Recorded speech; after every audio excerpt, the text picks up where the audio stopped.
Boa noite, Barroca. Ali, sobre a questão do jogo ainda, né? Tu acha que o Denilson e o Potker podem ter sentido a falta dos dois últimos jogos sem atuar, essa falta de ritmo de jogo? Ou é mais um problema que foi coletivo? E mais uma rapidinho só sobre a Copa Santa Catarina de amanhã, né? Para explicar para o torcedor se os jogadores que foram utilizados hoje, com poucas minutagens, já pode ser relacionado para o jogo de amanhã também. Boa noite. Acho que não, acho que os jogadores individualmente se entregaram. Acho que os problemas que a gente teve, principalmente no primeiro tempo, dizem respeito mais às questões coletivas, que não andaram da forma como costumam andar. Então acho que realmente a gente foi abaixo no primeiro tempo, não fizemos um bom primeiro tempo. Acho que no segundo tempo a gente melhorou. E eu não vejo nessa questão individual, acho que os jogadores lutaram, tentaram, mas coletivamente a gente teve problema no primeiro tempo. E sobre a Copa Santa Catarina, a gente combinou que no pós-jogo a gente ia tomar as decisões, a gente tinha uma ideia prévia, mas obviamente de acordo com o que aconteceu no jogo, a gente vai fazer os ajustes. Alguns jogadores que entraram no jogo, que a gente planejava que iniciariam a partida de amanhã, a gente ainda tem algumas dúvidas, questões físicas ou os jogadores que jogaram um tempo maior do que a gente tinha planejado. A gente vai agora ali com a cabeça mais fria tomar a decisão de como a gente vai colocar a equipe amanhã. Barroca, na última partida você disse que o time em determinados momentos teve aquela dificuldade de chegar até o último terço, principalmente no segundo tempo e tal. Hoje o time até chegou, né, nesse terço aí, mas a conclusão, principalmente no primeiro tempo, foi muito ruim. E você citou, vamos ter essa semana inteira para poder melhorar. Por que isso acabou não evoluindo? Tu acha que foi uma questão de entendimento da metodologia ali do jogo? Ou você acha que foi o próprio adversário que dificultou as ações hoje para que o Avaí fizesse o primeiro tempo tão ruim? Não, acho que o Atlético encaixou uma pressão individualizada na gente, e a gente, na minha visão, teve uma leitura incorreta do que fazer naquele cenário. A gente abriu mão de fazer algo que a gente faz muito bem, que é construir de trás, que é continuar tentando, arriscando, através de um passe direto dos nossos atacantes, para que os nossos atacantes pudessem preparar para os nossos meios jogarem de frente. Num primeiro momento a gente teve dificuldade nesse sentido, nos faltou um pouquinho de timing coletivo, um pouquinho de agressividade. Depois a gente até conseguiu chegar na metade do primeiro tempo para o final, a gente conseguiu chegar no campo de ataque com a bola dominada. Só ver os números assim, de posse de bola, a gente teve um controle pela bola, mas também nos faltou os times de ocupar bem os espaços na frente para terminar nossas jogadas com conclusão. Acho que foi basicamente isso que nos trouxe problema no primeiro tempo. E é isso, assim, o nosso desafio ele vai ser grande até o final. A gente pegou uma equipe que é uma equipe que está brigando na parte de cima.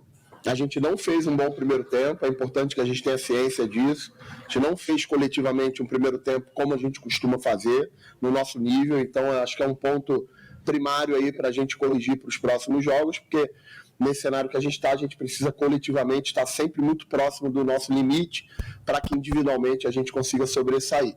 Então, hoje o nosso jogo coletivo no primeiro tempo não andou tão bem. No segundo tempo, acho que a gente melhorou pra caramba. Mesmo depois da saída do Denilson, da expulsão do Denilson, mesmo com a menos, a gente continuou criando, a gente continuou agressivo, a gente continuou arriscando, a gente teve diversas oportunidades para fazer o gol. Então esse jogo com certeza vai nos trazer lições para que a gente, nos próximos jogos, dê esse salto de qualidade que a gente precisa. Contra a Chapecoense, tem a dupla de zaga que pela primeira vez jogou junto, né? O Douglas e o Alan Costa até foi elogiado por essa deficiência, talvez, que o Avaí tem nas bolas aéreas.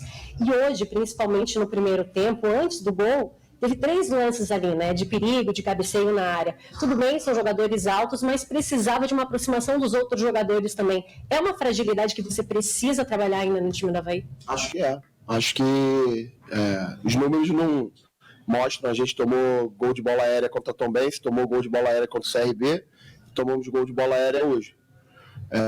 Por mais que você posicione, tem uma parte da bola aérea, da bola parada, que tem a ver com atitude, agressividade, posicionamento, timing, detalhes muito sutis, pequenos, que a gente precisa corrigir. É meu trabalho corrigir e é trabalho também dos jogadores se desenvolverem nesse sentido. A gente precisa claramente estancar esse cenário para que a gente não volte a tomar mais gols de bola parada.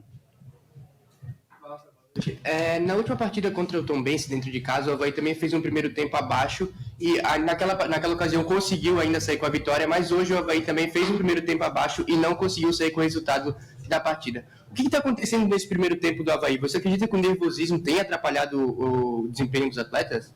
Não, acredito que esse foi o 11º jogo que eu fiz.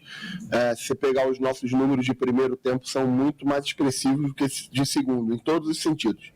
Todos os indicativos positivos, a gente tem soberania no primeiro tempo.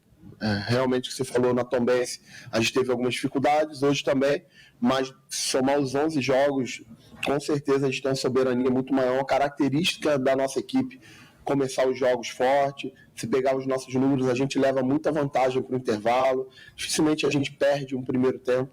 Se não me engano, de 11 jogos, perdemos contra a Ponte Preta, que foi um jogo completamente atípico, que eu acho que é até jogo de descarte nessa média, e eu acho que o jogo de hoje, não me recordo da gente ter perdido mais um primeiro tempo contra o Guarani, a gente estava vencendo, então sofremos um empate no final do primeiro tempo, mas é uma característica da nossa equipe começar os jogos muito forte.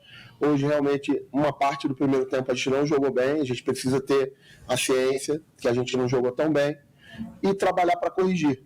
Eu acho que o cenário é esse. A gente tem um desafio muito grande, que é tirar o time dessa situação que a gente está. A gente deu alguns saltos, estávamos a 6 jogos sem perder, estava invicto no segundo turno. Pegamos uma equipe que é a líder do segundo turno, a gente sabia que seria um jogo difícil, competitivo, e aí a gente toma um gol de bola parada, o jogo fica muito à feição daquilo que o Atlético é bom, de se defender bem, usar as bolas de espaço. E, então, assim, a gente tentou de todas as formas no segundo tempo, mas não tivemos a eficácia de conseguir botar a bola para dentro e empatar o jogo.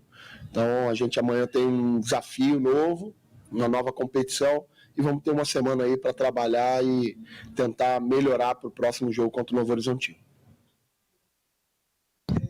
Queria que você falasse um pouco sobre a treta do Denilson com o árbitro Arthur Gomes Rabelo. O que houve ali? O que o Denilson falou para o senhor no vestiário? E que o senhor fizesse uma avaliação da arbitragem, não só do senhor Arthur Gomes Rabelo, mas na arbitragem hoje no Brasil. Tu não achas que a arbitragem está endurecendo muito? Está ficando um pouco mimimi?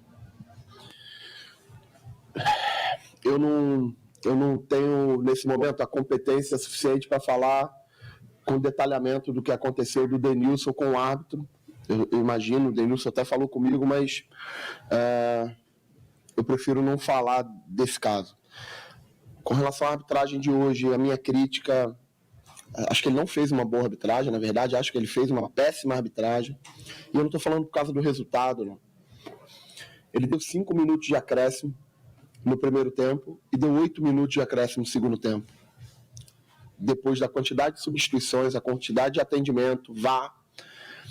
Assim, ó, eu sou um cara que evito muito falar sobre arbitragem, principalmente quando não ganho o jogo, e evito muito transferir qualquer possibilidade de insucesso para a arbitragem, e quero deixar isso muito claro. Hoje eu quero dividir muito bem o resultado da crítica que eu estou fazendo aqui com relação à arbitragem, mas eu acho que eu trabalho muito como treinador para ser um guardião que a minha equipe pense apenas em jogar futebol. E acho que o árbitro ele tem uma parcela muito grande nisso, ser um guardião do bom jogo.